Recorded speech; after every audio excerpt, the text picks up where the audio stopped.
Howard gets it in, but it's knocked away by Lexie Hull. Hull with the steal. And the Indiana Fever, beset by major injuries all year long, are on the doorstep of making the semifinals. Let's be real, this was nothing short of a gut-check moment. It was win or go home, the kind of challenge that defines teams and exposes their heart. The Indiana Fever walked into Game 3 battered and bruised, 6 players missing, frustration boiling over from questionable officiating calls in earlier games, and absolutely no room left for error. The question was simple: could they take all of that pressure, all of that heat, and still rise to the occasion? The answer came loud and clear in their playoff showdown against the Atlanta Dream. With Kelsey Mitchell attacking when it mattered most, Aliyah Boston grinding out every battle in the paint, and Lexie Hull delivering the play of her career, the Fever didn't just show up, they conquered. They punched their ticket to the semifinals for the first time since 2015. Now the real question lingers: was this just a flash of resilience, or the defining moment that marks the beginning of the Fever's rise for years to come? Let us know in the comments how proud you are of this Indiana squad, because they just made history.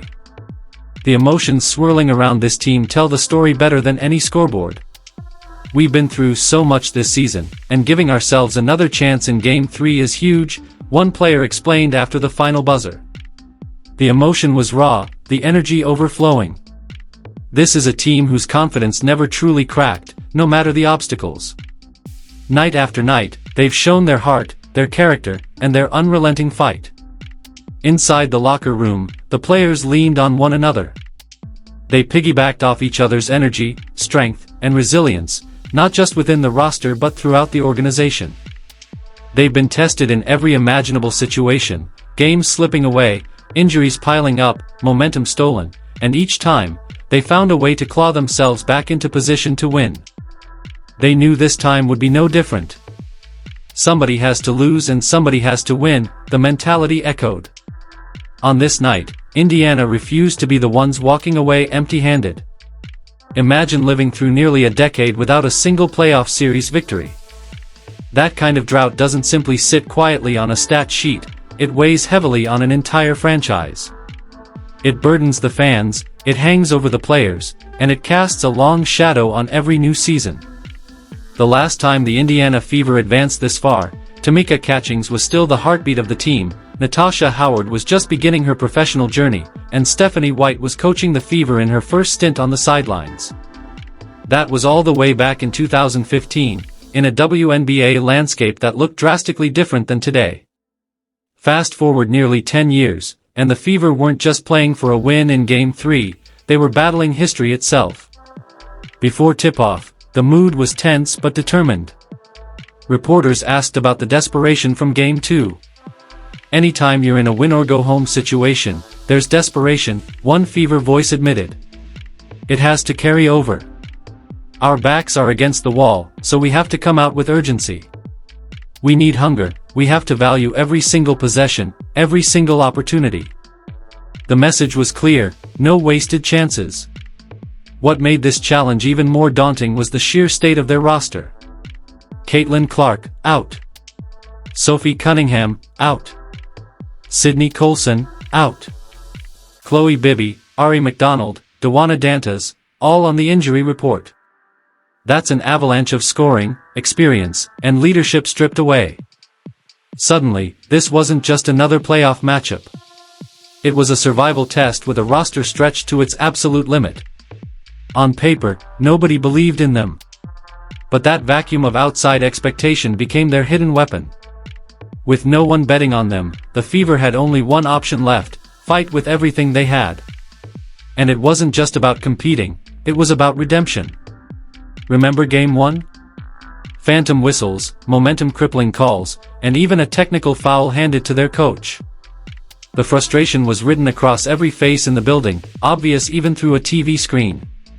Those moments stayed with them. Instead of letting it break them, they carried that bitterness into Game 3 and used it as fuel. This wasn't only about winning, it was about reclaiming their dignity after being robbed just nights earlier. The intensity built possession by possession. Indiana wasn't just playing against Atlanta, they were fighting against the echoes of 10 years without success, the sting of injuries, and the constant narrative that they couldn't rise when it mattered most. But this time, they chose fight over fear. Every moment pushed them to the edge, and yet they kept answering. Could the brilliance of a few individuals, Mitchell, Boston, Hull, be enough to rewrite a decade of frustration? That question was answered in the most dramatic way possible. The Fever found themselves deep in a situation that could define the entire season. Down late in Game 3, surrounded by nearly 4,000 hostile fans screaming for Atlanta, every possession weighed like gold. All the injuries, all the bad calls, all the pressure, they funneled into those final, tense minutes. The Dream's crowd tried to rattle them, tried to bury them under the noise. But Indiana stood tall. They leaned on the very players who had carried them all season, and one by one, those players stepped directly into the fire. Kelsey Mitchell was the steady heartbeat, the anchor that refused to waver.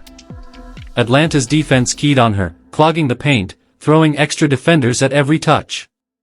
But Mitchell still poured in 24 points, with 19 of them coming in the first half alone. That kind of explosion kept Indiana afloat when the storm was at its peak. When she wasn't scoring, she was dishing assists, making defensive plays, and finding ways to keep her team alive. Under constant pressure, she never blinked. She just kept attacking, and her relentlessness ignited her teammates. In the paint, Aliyah Boston was busy crafting her own statement. Matched against the size and strength of Bree Jones, she absorbed hit after hit, refusing to break. While Jones had the edge on paper, Boston neutralized it with smarts, timing her moves, sealing off space, and positioning herself perfectly. Her stat line, 14 points, 12 rebounds, and 6 assists, barely scratched the surface of her impact. Every rebound came through heavy traffic, every assist created a crucial shot, every possession she touched steadied the Fever. Boston wasn't just playing beyond her years, she was carrying the heart of an undermanned roster. Then there was Natasha Howard, a player whose value comes through grit more than flash. Her hustle was undeniable, snagging loose balls that seemed lost, extending possessions that had no business being saved, injecting energy that the Fever desperately needed. Beside her, Odyssey Sims brought another spark. She was fearless, attacking defenders directly, throwing herself into contact, and creating with confidence. 16 points and 8 assists from someone who wasn't with the team all season proved her adaptability and leadership under pressure. In hostile territory, Sims gave Indiana composure and fire. Brianna Turner played her role with quiet brilliance. She wasn't the headline scorer, but her defensive reads, shot contests, and ability to step in when foul trouble hit were game-changing. Meanwhile, Aerial Powers supplied raw energy. Her minutes might have been limited, but they were loud, diving on the floor, raising intensity, and pushing her teammates higher. You can't measure hustle in a box score, but you could feel her impact ripple through the Fever's bench and defense. Still, the defining story belonged to Lexie Hull. For most of the night, she couldn't find her rhythm. Shot after shot clanged off the rim, and frustration grew. But instead of shutting down, she kept grinding on defense, waiting for a chance. And then, with under 30 seconds left, that chance came. The Fever trailed, and Kelsey Mitchell's layup gave them hope. The ball swung, and Hull, despite a nightmare shooting night, found herself open again. This time, she didn't hesitate. She drilled the three, a dagger that electrified the Fever's sideline and gave them new life. But her story wasn't finished. With just 7.4 seconds left and Atlanta inbounding, the game, and the season, hung on one possession. The Dream needed only one clean pass and one good shot to crush Indiana's dream. But Hull read the play, anticipated perfectly, and lunged without hesitation. She stole the ball, sealing the victory in one breathtaking moment. A player who had struggled all game turned into the hero who broke a decade-long drought.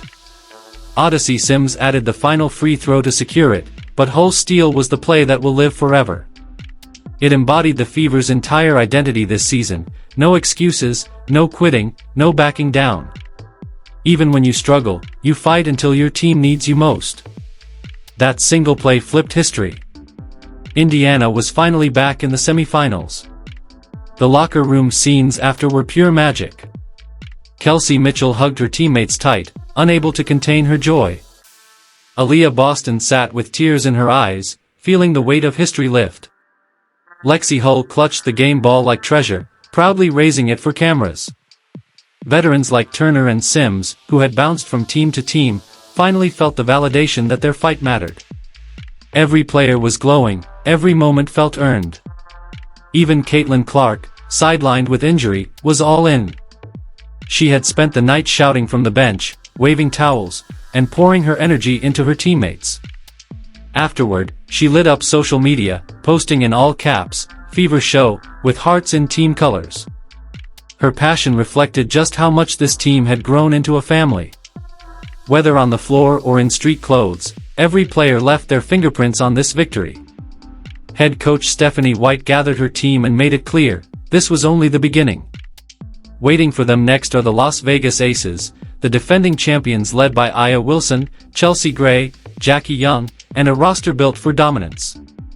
A best-of-5 series against a team that thrives on exploiting mistakes will be a completely different mountain to climb.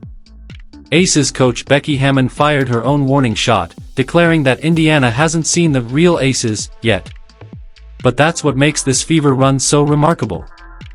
They endured 6 devastating injuries, survived questionable officiating, stared down elimination, and still found a way to break through.